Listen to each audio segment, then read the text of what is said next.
What is up, ladies and gentlemen, boys and girls? Welcome back to another video at Axe Entertainment. I'm your host, Zack Axe, bringing my ranking and review of the 2025 NXT Heatwave PLE. I'm just going to apologize off the riff. I've needed to record this video for so long. It's been over a week since the PLE and I just still haven't got it out, but I have been working hella a lot, so I'm sorry that I wasn't able to get that out for you. I'm sorry that everything's been kind of late. Weekly Awards is getting pushed back probably a day, but Clash in Paris R&R should already be out by now, and then Heatwave R&R out, Weekly Awards, and then hopefully we can get into some more different content going down the line.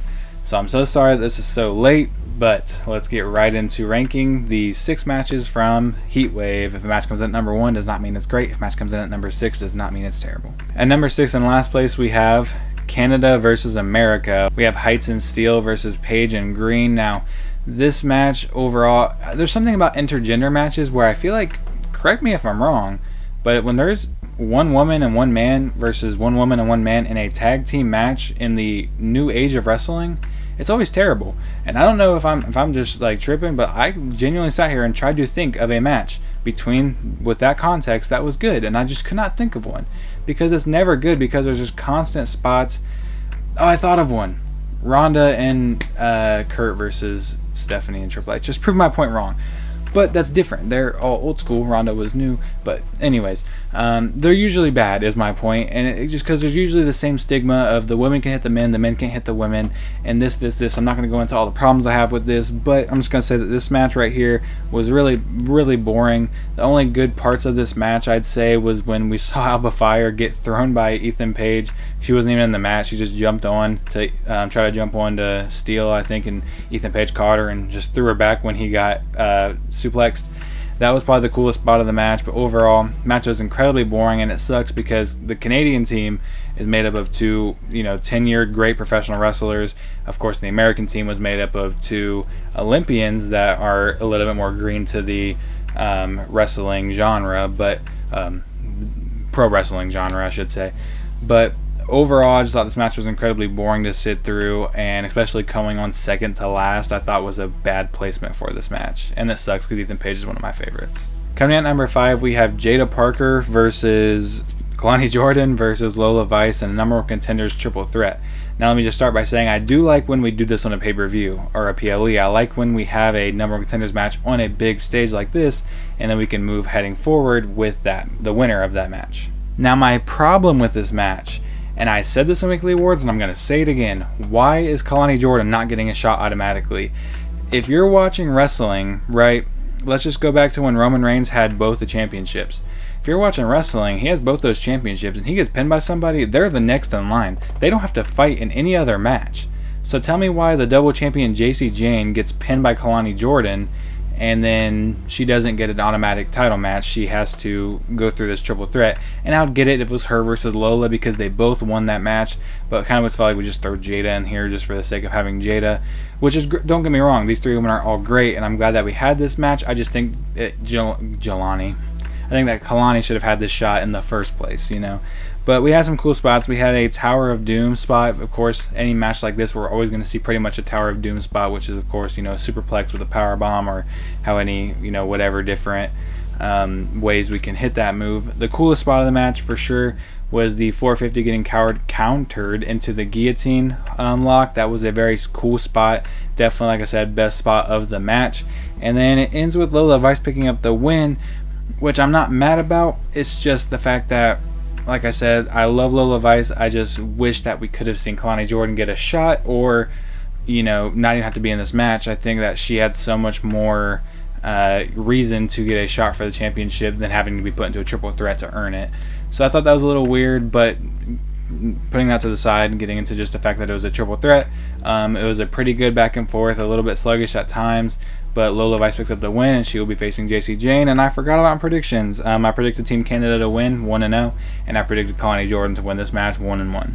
At number 4, we have the Tag Team Championship match between Dark State and Hank and Tank. Now, this match was actually very good. It was very fast-paced, and I kind of liked the intrigue of not knowing which members of Dark State was going to enter the match. I personally predicted Cutler, James, and Cyrus, and I got half of that right. But overall, this match was actually very good, very fast-paced, and Hank and Tank are just such a good team. that like they can make a tag team match look good with anybody, like we saw him do with Chase U. And now we're definitely seeing a lot of good signs from the Dark State members, but I think overall they're still a little bit sluggish in the ring, not really all there yet, you know, together as a team or even individually. So I think Hang Tank definitely helped carry this match. We had a really cool double suicide dive from them. And then of course at all points of this match we constantly had interference from Sugar and Cutler on the outside, constantly just grabbing one of their legs or, you know, just interfering, getting dove onto at some points. But then Dark State did pick up the win, picked up the titles. And my main question now, first of all, puts me at 2-1 in predictions, but my main question now is, are we going to use the Freebird rule with these guys? Because on one hand, they seem like they're the kind of group that will just keep it on the two. If every single tag team match going forward for the titles, we had Dark State not knowing who they were putting in, or you not knowing who Dark State was going to have wrestling that night. I think that'd be a cool little thing that we could do, but my guess is we're going to just keep it on these two and not anybody else. But I guess we'll have to see going forward. This match was actually pretty good. Like I said, I predicted Dark State to win because I love those tag team titles. I complain about them every week, and Hang Tank never gets featured on TV. And I think this is a good start to getting these titles featured on TV, because every week we see Dark State, not every week we see Hang Tank. So I'm very excited to see what we go with this in Dark State, but this match overall was pretty good. Coming at number 3, we have the NXT Championship match between Javon Evans and Oba Femi. Now, I'm going to start by saying I was hoping this was a 5-star classic. Javon Evans is my favorite NXT wrestler right now, and Oba Femi is absolutely insane, one of the best wrestlers in NXT. So I was hoping this match was just going to be fast-paced, non-stop, no breaks, all gas, not that I mean. But it ended up being a little bit worse than that. It wasn't terrible. It was still a very good match. And we had some very good spots. There was a lot of big spots, a lot of big moves. But we had the thing where we're going in with Javon Evans already being injured. So, and that was kind of a weird take on it, because everyone was telling Oba Femi backstage, like, hey, you're going to lose this title. But then we had to have an injury playoff. And if anything, in this kind of match, you would think Oba Femi would be selling the injury while Javon Evans didn't have an injury, so that the monster could be easier to take down. Because me personally, when just looking at these two, you would never pick Javon Evans to beat this man. So you'd think that the injury would have been the other way around. But we had some very cool moments, like I was saying. We had a very cool announce table spot, and I think this is so funny because just on NXT the week before that, Javon Evans was flying through a table because of Trick Williams, and now in this one we had Oba Femi hit that back body drop signature of his through the table, take out Javon. That was absolutely insane. Javon taking 2 crazy table bumps in the same week. But then we got into the closing moments of the match. We had some ref bumpage during the match. We had a very cool OG cutter, which all of Javon, like I say every time, if Javon Evans is in the match, it's going to be good because Javon Evans' offense is just insane. Javon Evans' offense is just so insane. And Oba Femi has some really good offense too, and he's really good at playing off of his opponent. And I think they did it pretty good here. That's why this is coming out at number 3, because it was still a very good match. Overall, I just don't think it was the 5-star classic I was hoping for. I did think Oba Femi was going to retain here. I would love to see Javon with that title. I just think Javon has so much more time left. He's only 21 or 22. He has plenty of time left to go after this championship again. So I'm not really worried about giving him the championship right now. I think he has plenty of time left to do whatever he wants, because that guy is absolutely insane and he's going to win lots of championships. Same thing for Oba Femi though.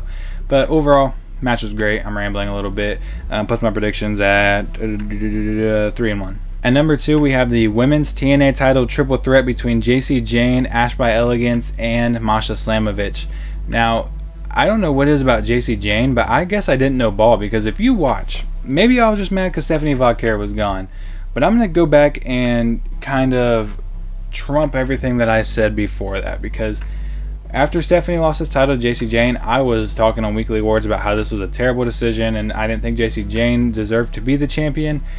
But she's badass. Like, I don't know why I didn't see this. I don't know if anybody else just didn't see it too, but I didn't see how good JC was. JC is absolutely insane, and she's been having nothing but bangers ever since winning that championship, and she is one of easily the best on NXT in terms of the women's division, and maybe even in terms of the whole brand. JC Jane is great, and I am more than happy to admit that I was wrong about not wanting her to be champion, because she is having a hell of a run so far.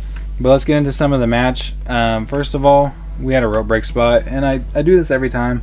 It's only on NXT anymore. Like, I see it on main roster here and there, but NXT every week is doing a triple threat rope break. There is no rope break in triple threats. There is no rope break in any match that has more than 2 participants, besides tag team matches, because they're not fought under regular rules. They are no DQ. So this is the only bad thing I have to say about this match, is there's no DQ. So that rope break where Jasmine Nix put JC's foot on the rope should have never happened. That shouldn't have been a rope break. That should have just been the end of the match. So that's really stupid. And then let's get into the fact that the referee then ejected the managers and they left. It's a triple threat. There's no DQ. He could have been like, get out of there, and they could have just gotten there and started kicking everyone's ass because it's no DQ. You can't have people getting thrown out in no DQ matches. You can't get disqualified. Why would somebody get in trouble for helping their partner out when you can't get disqualified? It's just so stupid. And NXT does this all the time. The referee ejected them for helping, for putting the foot on the rope, and I think maybe she slapped her. I don't remember, but they ejected her. It's no DQ. You can't. It's just so stupid. And then they didn't eject the Elegance brand when they started interfering. So I just feel like if we're gonna do that, keep it real. You know, if you're gonna make up rules, follow them. You immediately forgot what the rules were right after you did them. You made up the rules for this one, and then you forgot for this one. Anyways, we had some really big dives in this match. All 3 of these women looked absolutely great, and I think it's crazy because Dana Brooke, as she used to be known, I always thought she was terrible in the ring, but ever since she became Ash, she has absolutely stood out, and she looks great in the ring. Her Swanton Bomb is very beautiful. There's a lot of great spots between all 3 of these women in this match. These 3 women are just so fluent, especially wrestling together. They all have great chemistry. And the match actually then ends with Ash by Elegance picking up the win and taking the TNA Championship. I did not predict that, so put me at 3-2. I thought for sure we were going to keep this on JC until either a TNA pay-per-view, like a big TNA pay-per-view where she could then lose it, or just some kind of big moment, not a match that wasn't even the main event. Like, if this was the main event, I would have got taking this title off of her, but being a double champion, I feel like it should have ended either in a main event on a regular episode of NXT or TNA, or just somewhere. This just didn't feel like the right place to take the title off of her, but maybe it'll work out in the end. Either way, this match was still very good. It's coming in at number 2. And before we get into number 1, I just want to go ahead and throw a shout out to the people that have been sponsoring me recently, and that is Dubby Energy. Now, if you don't know what Dubby Energy is, it's basically a energy drink that comes in a powder. You add water to it, and then you drink it, and it gives you energy without having to fill you up with sugars or dyes or whatever. And then you also don't crash from it. They don't fill you up with any of that stupid crap that everyone else is filling you up with. And then you also, on top of that, then get the boost of energy without having a terrible crash at the end. And if you want to order yourself some, go ahead down into the description. My link is right there. Click on it. Use discount code Zack Axe at checkout to save yourself 10%. And let me know what flavor you got in the comments. Coming in at number 1, we have Jordynne Grace versus Blake Monroe. Now, I'm not gonna lie, this feud was getting a little sickening to me because we went into the bully storyline, and I do not like the bully storyline because it always feels so reused. Like, we saw it with Lay Cool and I think, was it Natalia?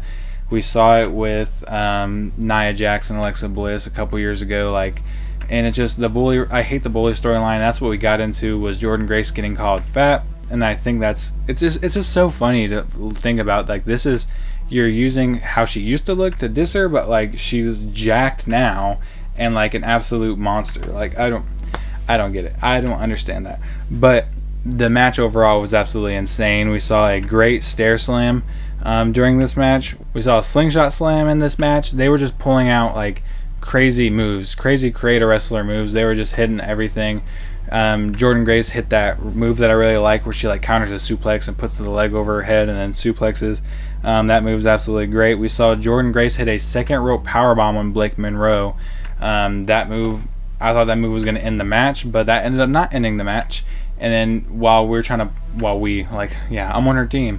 While Jordynne Grace was trying to pull Blake Monroe away from the bottom rope, she grabbed the turnbuckle, flipped it off, and then it looked like a couple times we were kind of teasing who was going into it, and then it ended with a drop toe hold by Blake Monroe into it, and then Blake Monroe picks up the win, which is not what I predicted. So I put my final predictions at 3-3 for this PLE. I broke even on this one, but I thought giving Blake Monroe the win was very weird. I thought she really needed the win here, and I said that in Weekly Awards that I think she needs the win so she can assert her dominance over the NXT Women's Division. But when it became the Bully storyline, I thought for sure Jordynne Grace was picking up the win here so she could get her comeuppance on the big bad guy.